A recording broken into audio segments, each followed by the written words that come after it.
আসসালামু আলাইকুম everyone. Welcome to Fatema's flavourful cooking. আজ বানাচ্ছি মজাদার ডিম পিঠা। আশা করছি আজকের রেসিপিটি সবার ভালো লাগবে। ডিম পিঠা বানানোর জন্য একটি পাত্রে আমি ২ টা ডিম নিয়েছি।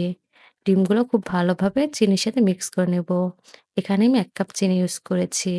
দিয়ে দিচ্ছি কালো জিরা ১ চা চামচ। আপনারা চাইলে স্কিপ করতে পারেন কালো জিরা। দিয়ে দিচ্ছি ময়দা ১ কাপ। এবার একসাথে খুব ভালোভাবে একটা ডো তৈরি করে নেব। আপনারা চাইলে একটা ডিম দিয়েও ডিম পিঠা তৈরি করে নিতে পারেন। এবার একটি মোটা রুটি বানিয়ে নেব। রুটি বানানো হয়ে গেলে এবার আমি কুকি কাটারের সাহায্যে ডিম পিঠাগুলো তৈরি করে নেব। আপনারা এখানে যেকোনো কুকি কাটার ইউজ করতে পারেন। দেখেন আমি কিভাবে পিঠাগুলো তৈরি করে নিচ্ছি। আপনারা চাইলে বিভিন্ন শেপে কুকি কাটার ইউজ করতে পারেন। এতে করে পিঠাগুলো দেখতে অনেক সুন্দর হয়। আমি এখানে একই রকম কুকি কাটার দিয়ে সবগুলা পিঠা বানিয়ে নিয়েছি। আপনারা চাইলে বিভিন্ন রকম কুকি কাটার ইউজ করে বিভিন্ন শেপে পিঠাগুলা বানিয়ে নিতে পারেন। সেক্ষেত্রে পিঠাগুলো দেখতে আরো বেশি সুন্দর হবে। আমি এভাবে সবগুলো পিঠা তৈরি করে নেব।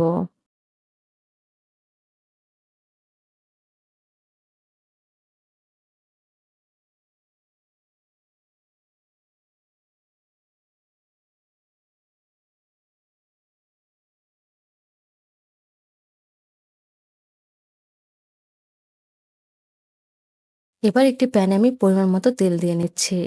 তেল গরম হয়ে আসলে আমি তৈরি করে রাখা পিঠাগুলো এক এক করে ভেজে নেব। সবগুলো পিঠা আমি ভেজে নিচ্ছি।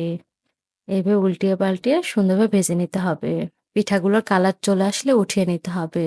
পিঠাগুলো খুব কড়াভাবে ভাজা যাবে না। বাদামি কালার হয়ে আসলে আমি উঠিয়ে নেব। দেখেন কি সুন্দর কালার এসেছে।